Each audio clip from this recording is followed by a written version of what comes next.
We're going to be talking about step and habit number 6.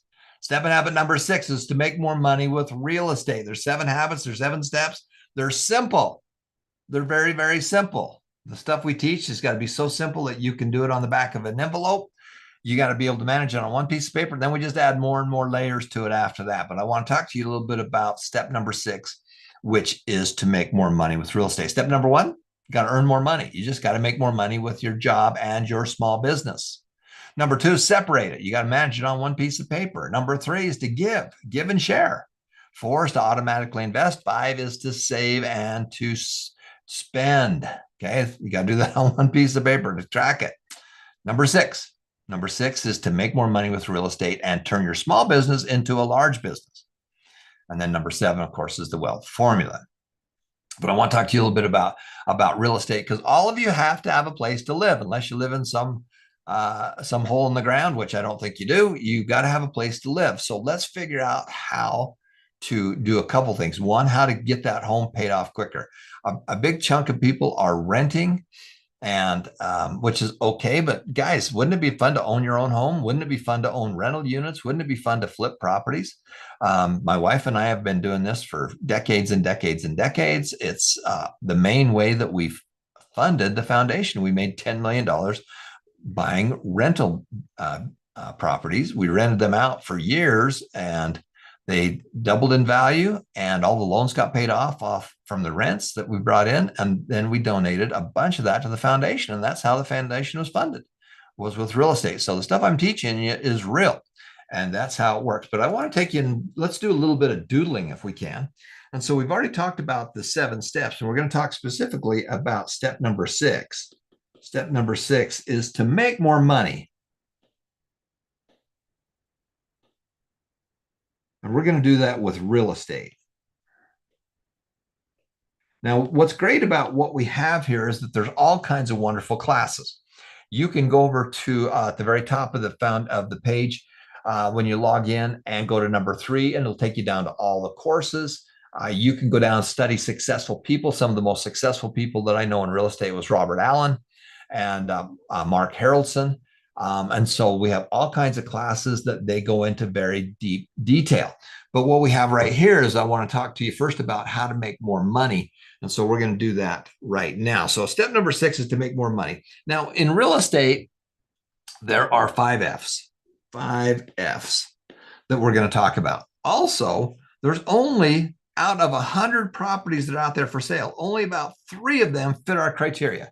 So 97% of all those properties that are out there don't fit our criteria. The seller wants their cash, they want their price, they're stubborn about it, whatever it is. We're looking for that 3%. So just know that there are only 3 out of 100 fit our criteria, because we're looking to make a profit. We're looking to buy that property and make a profit on it right away. Or we want to rent it and hold on to it.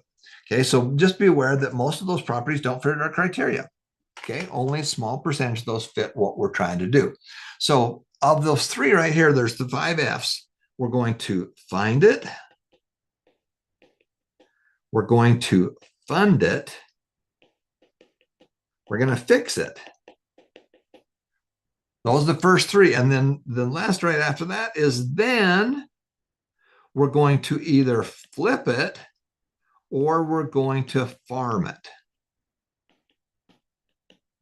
Okay, those are the 5 F's. We got to find good deals. And remember, only 3 out of 100 fit our criteria. Not all the properties we have out there fit our criteria, just the handful of these that do. And so just know that. And one of the easiest ways to do is have people call you. So you can, first of all, you need to learn value. So that's probably the first thing on the list, is you need to learn value.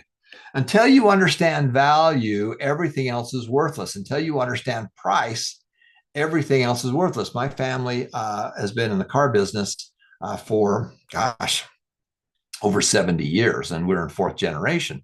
And if you brought a car into our dealership, my dad would have an idea of what it was worth, because he's seen that car many, many times. If you go shopping for shoes, my daughter can tell you what the shoes are worth. So you need to learn value. You need to learn what things are worth. And so number 1 is you need to understand value. And until you understand value, everything's worthless. You need to understand what things are worth so that you can get a good idea if you're getting a good deal or not. So then we got to we've got to find it. So you've got to do your own legwork. When you go to the website, you can go to the downloads, and all the materials that we use to be able to do that are there. And so that is pretty fun to be able to do. And I'm going to take you right there right now because I want you to be able to make sure that you can get access to that. So we're going to come here to the foundation site, and then we're going to come over here to the downloads, which happens to be free books. You're going to go to number 3.5. Free books, teachers, parent tools, videos.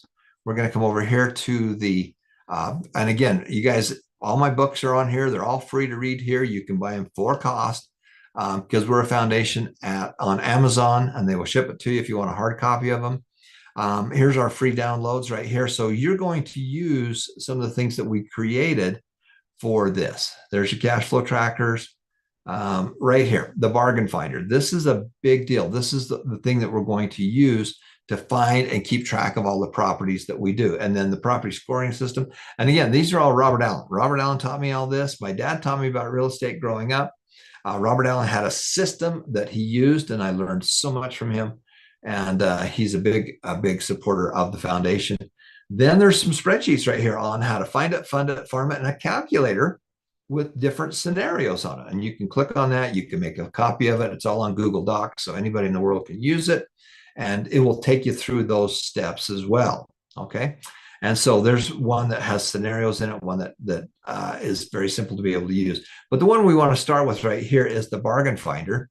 And the bargain finder literally this is what it looks like here. And the purpose of this one was that when we took those people out of the unemployment line, we had to find a simple way to be able to teach these 5 things and to be able to keep track of all these properties. So you're going to go here, pull one of these up, print it, put 3 holes in it, and put it into a binder. And every time you look at a property, you're going to keep track of all this information. Okay, remember, oh, there it is. There it is. There's find it. Oh my gosh, there's fund it. And then, of course, we will need to fix it. And then we're going to either flip it down here. We're going to flip it or farm it, depending on what you want to do with the property or what the property looks like, or how much money you've got as you're getting started. Okay, so that's the first thing we do. So when we talk about finding it, when you're calling on a seller, this is how you keep track of them. So print this out and then start making copies of it. And this helps you to understand what they're at. You're going to do 40 or 50 of these things, and that will really give you a good idea of what's out there. Name, address, what's the neighborhood like? Phone number just to keep track of people. Is the owner selling it, or is there an agent involved? What's the square feet or square meters? How old is it? You can figure out how old something is by going in the bathroom and opened up the tank. The tank lid, on a toilet usually has a stamp of the date that toilet was made. And if it's an original toilet, that tells you pretty much when the house was built. Hey Tom, can you zoom in a little bit? Yes, I can, Joshua. Thank you for telling me that. Oh my gosh, I can even do that much. How's that? Is that about right? Yeah, that looks good. Thank you. Okay. So this is where you're going to keep track of this stuff. Bedrooms, baths, garage, brick, whatever it is. That's important so that you can keep track of them and so you can compare them. So as you find a couple of properties that are very similar, same number of bedrooms, same number of baths, you can compare it with each other. Now, right after that, down here is we're going to say, why are they selling? Why are they selling the property? This is important. Your job is to solve problems. And most of the time people are selling it because something's happened. Either they're moving, they bought a new house, whatever it is, they're getting a divorce, whatever it is, or they're just downsizing. Why are you selling? And then if you understand why they're selling, then you have a higher probability of fixing it and helping to find them a solution. Your job is to add value and help find a solution and create a win-win. Question we like to ask is, what are the plans if it doesn't sell? Hey, if this property doesn't sell, what are you going to do? Well, I'm just going to lease it out, or we're going to rent it out. Or, well, if you're going to rent it out, how about if you rent it out to me and then give me an option to be able to buy it in 6 months from now or a year from now or something else. Okay. Now, question, has there been any offers? Is there anybody that's written an offer on this property that's interested in buying it? No, they haven't. If they have, why didn't you take it? What was the offer and why didn't you take it? How long has this been property on the market? Well, it's been on the market for 6 months. Okay, well, that's a big deal. If it's been on for 6 minutes, then that's totally different. Supply and demand. What's the value? What's the value of this property? If you turned around and bought it and you wanted to sell it all within 90 days or less, what could you sell it for? What's the true value? And then, of course, your job is to buy it for less than that. What is the price? What's the price of the property and what's it truly worth? And I can show you all kinds of examples of that. They're in the books themselves. And so when you go to the foundation's website here, and you come here and you can come to the courses, you can come over here to all the courses and go through all these courses. Just come down here to Study Successful People and go through my materials or Robert Allen's materials, and we can give you a really good overview of all the things that are right there. Okay, so going back here to the bargain finder, prices, whatever the price is, and then what are the loans? Are there any existing loans on it? We can use 500,000 because that could be pesos, yuan, whatever it is. And let's say that they owe 450,000. Okay, well, they owe the bank or somebody else 450. So their equity right here would be the difference. Probably in this example, we're saying that might be, somewhere around 50,000. Okay. And I'm going to go through these with you in just a second. What kind of down payment are they looking for and the balance? And then this is where we figure out the funding. What's on there? Is there a first loan on it, a second loan? Is it got a low interest rate? Sometimes the best deals you can find are ones that are already existing, where they got existing financing, and you can just take it over and you can start making the payments on it. I did that a lot, just in owner financing. And people say you can't. Sometimes who are you listening to? Listen to somebody that's doing it. Don't listen to somebody that's not doing it. Somebody that's not doing it doesn't believe it can be done. Go find somebody that's doing it and then have them mentor you or ask them questions to understand how you do that. And then where are you coming up with the down payment? And then what are you going to do with it? Well, I'm either going to flip it, which is selling it. I'm going to keep it, which I'm going to farm it. Hey, there's some, I can refinance it and get better terms on it, or I'm going to trade for something else. Okay. So those are kind of the main things that you're going to do. This is all contained with the Robert Allen material. And when you go through the Road to Wealth book and the course that goes into great, great detail of how we did that. But just to kind of give you an idea back here. So those are your 5 pieces right there. You're going to find it, you're going to fund it, you're going to fix it, and then you're either going to flip it or you're going to farm it. So I want to give you a couple examples of that. And I'm going to show you one we did 40 years ago. And then what we did it again, but we did it like 20 times, the same thing. So I'm going to show you this is, and again, don't get hung up by the numbers. Add zeros, times it by 10, whatever it is. It's the percentages of what I want you to really understand. So this is the first little property that my wife and I did. And the value of that property was 80,000. Now, again, I don't care if you make that 800,000. I don't care if you times everything by 4 or 5. The key is the difference in percentages. And the price I was able to get it for it was 60,000. So the value was 80. And how did I know it was worth 80? Is because I looked at a lot of properties and I could see, and I knew what that was worth. The price was 60. Now, the guy that sold it to me, he bought it for 30. So he thought he was getting a great deal. He didn't care. He had bought this property. He fixed it up. It was next door to where he lived. He didn't like the tenants knowing where he lived because he hated going over there and fixing stuff and being bothered. And so after he owned it for a long time, he says, I'm ready to sell it. And so I went to him and I says, well, how about is there any loans on it? And their loans were 0. So his equity was 60,000. So now I had a couple choices. Number one, I could go to the bank and I could get a loan. The negative on that is I would need if I lived in it, I could probably get in it with 5% down. If it's the very first property, or it might be 10 to 20% is what you're going to have to come up with the down payment. So basically in this example, let's say it was 20% down, I'd have to come up with $12,000 down. We'd have a $48,000 remaining balance. And so that's that I would owe the bank. So that was one option. The negative to that was I didn't have $12,000, so that was out. Number two is that the bank was going to loan me the 48,000, and the problem is he'd have to pay taxes on all this money. He'd have to pay taxes on all of it. So I said, well, what do you really want to accomplish? What do you really want to accomplish with the sale of this property? He goes, what I really want to do is I like the income. I just don't like the management. I don't like being next door and have people bug me all the time. So I says, okay, well, how about if we do a different deal? How about if we do that 60,000 as the value? And again, add a zero to it, times it by 5. I don't care what you do, but just be aware the difference. I was buying it for about 20% below market because I knew what it was worth.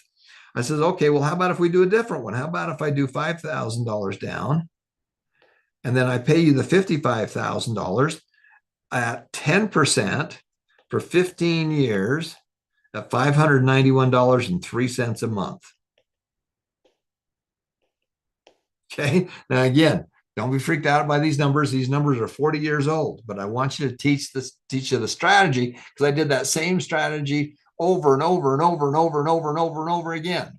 Okay. So I said, I did that and I made him payments of $591 a month. Now, was that good for him? Yes. What did he really want? He wanted the monthly payments. That's what he really wanted. And he'd only have to pay taxes on the money as he got it. So that means he was in a lower tax bracket. So his taxes were a lot less than if you had to pay it all up front. Plus, I gave him a higher interest rate than what the bank could have given him. If he would have taken his 48,000, he would have had to pay like 25% of it in taxes. That would have taken up 12,000. You'd only have $36,000 left. And the bank was only paying 3% on it. Even if it was 5%, it wouldn't matter. It was still a lot less. A, he lost a lot of money to taxes. And B, the bank was not going to pay him. If he put that money in his savings account, the bank's going to pay him hardly anything on it. And so I did something different with him. I says, okay, well, how about if we do it this way and I'll pay at 10% at $591 a month. And I did that literally for many years. Now, the rent was $800 a month in rent, which was just enough to be able to pay the mortgage payment and the maintenance. So I put a small down payment on it. It broke even. As the rents went up later, and I was able to bring in $1,000 or $1,200. I was able to pay off the loan faster. Also, what was interesting is that a handful of years later, the rates went down to about 7%. And so I said, I can pay you off, or we can just reduce the interest rate to 7. He says, I like the payments. And so that cut that down to about, I think it was like 12 years or something like that. So as the rent went up, I increased the payments to, sometimes $1,000 a month. And we paid that off like in 12 months. And that thing was paid off. We hold it for 40 years. We paid it off in 12. So we had this for 28 years with just income. So that was a money tree. That was money that kept coming in because it was free and clear. We had all the rent coming in. I didn't have any mortgage payment on it. And so that was pretty impressive. I hired managers for it and they managed it for me. Now you're saying, well, that's really nice, but it took you a long time. Well, I did that same thing I had 20 of them, 20 buildings. So I did this one same thing. And as time went on, cost of properties went up, but I did the exact same thing. I found a property that was $250,000. I bought it with a very small down payment, and then we made monthly payments on it. Okay, so we got a loan on it. We put a small down on it, and then we had a loan on it right there. And the interesting was that 3% rate of return, 3% inflation turned that building into being worth $500,000. Okay, so it took 24 years. 24 times 3 equals 72. So it took 24 years for that property to double. I had a very small amount, and some of these I bought with zero down. And I still owe $250,000 to the seller or to the bank because we just took over the loans. And it took 24 years for it to double, but it doubled to be worth 500,000. The loans started at 250, but they went down to zero over that 24 years. Now, this is kind of a long way to do it, but they went down to zero. So they were worth 500,000 as the worth, and the loans were zero. So my profit on it was $500,000. So that was pretty good. Exact same strategies I did up here. Exact same strategy times 20 buildings. So that's $10 million that we made in profits. And then we took 3 of that and gave it away to charity. And then we still have $7 million for my family and stuff like that. Okay. So that was the system. That's how the foundation got started. So now some of you are going, well, all I want is to buy a house. Okay, good. Well, that's great. We want you to do the same thing. This is just one strategy I did right here. And this was Farm It. This was the Farm It strategy. The Flip It strategy, we did the exact same thing many, many times when we flip properties. We found it and we bought it for a price, and we just flipped it. So we bought it for this, and then we sold it, and we made money on it. And then we took that money and we did it again. This time I've got more money. Okay, made money, do it again, do it again, do it again. Now, some of the places that you want to go to be able to read about that, and it goes into great detail, is to come here to the area here. And the first thing I want you to do is make sure that you understand the 7 habits and the 7 secrets.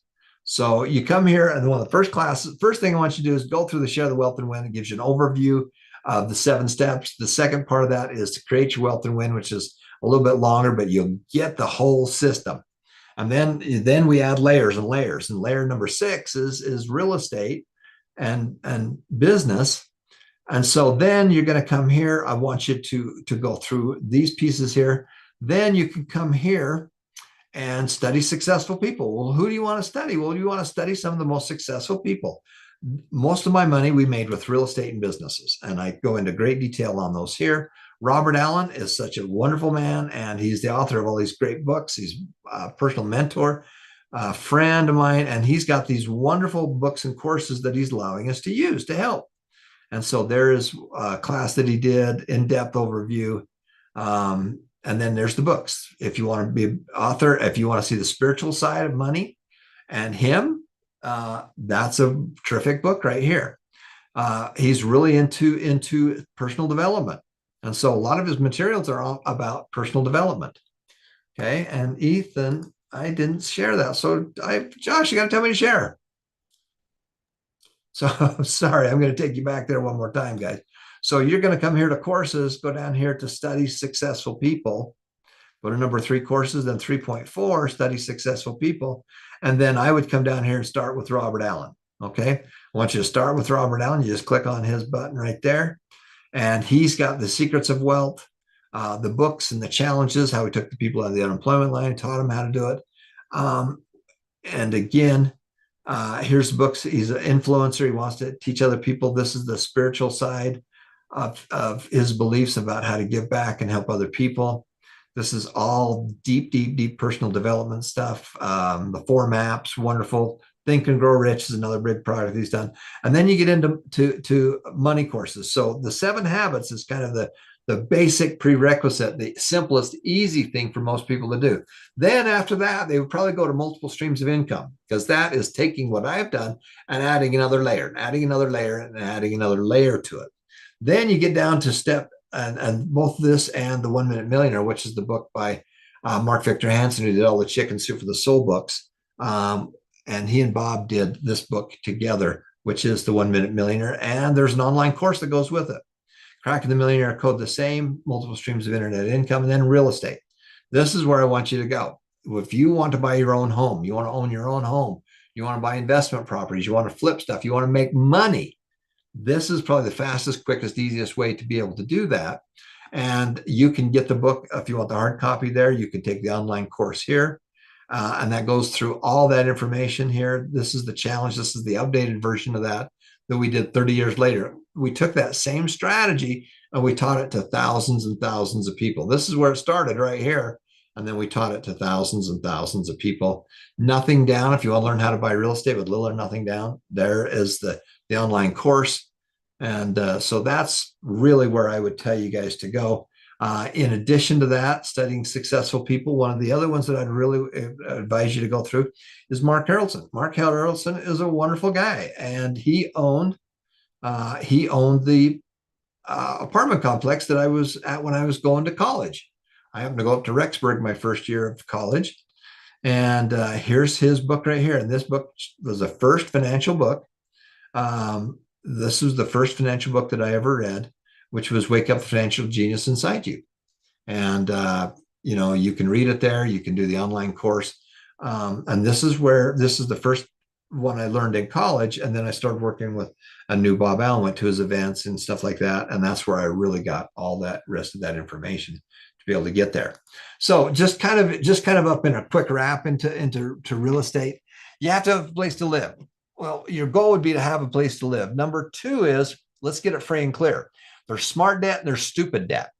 And stupid debt is consumer debt that doesn't make money. I have no problem. That's stupid debt. If you're borrowing money and it doesn't make you more money, that's stupid. If you're borrowing money to buy a new couch, that's stupid.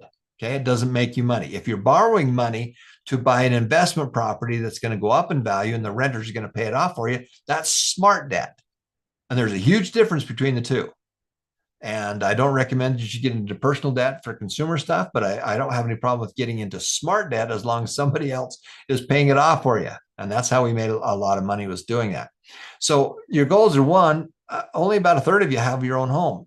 Let's get that double. Let's get two-thirds of you to have your own home. Number two is, let's get it paid for. There's ways that you can do that you can increase the payments. There's a whole section about how to get out of debt and how, if you've got a lot of debt, stupid debt, there's a whole section that we teach, and you can put the math right in there. It'll show you which debts to pay off first and go through it that direction. But the real goal is to get into some real estate, because real estate goes up in value. It goes up in value as the governments of the world print more money. There's things that go up in value, and it appreciates. We appreciate it because it goes up in value. And if you can control a lot of real estate with a little bit of money, then your return on that money you invested is massive.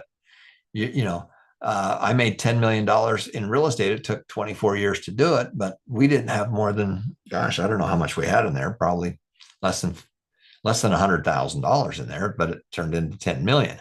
Okay. So that was massive because the properties went up in value. When the governments start balancing their budgets and start paying off the debt, we'll do something different. But until that happens, we need to invest in things that go up in value. So that's why we're so big in getting you started with your investment accounts, because it's fast, it's quick, we can do it right away, and we get you in and get you going. Then we keep adding these layers and layers and layers and more habits and more steps to get you where you need to go, so that ultimately you are at the wealth formula, which is number 7. You got money coming in from your real estate, from your businesses, from your job, and you're putting that away. It's making more money over time. And that's how you create wealth. You're creating a whole orchard of money trees. And that's how we did it. So I want to especially thank the Robert Allen for being such a great influence in so many people's lives, including my own, and for all the other people that have joined us to help us to make a difference in your life. So that's where I would go, guys. That's how you get started. Go through that material, and let's get you up to that next step. Thanks for watching, everybody. We'll be right back with our next class.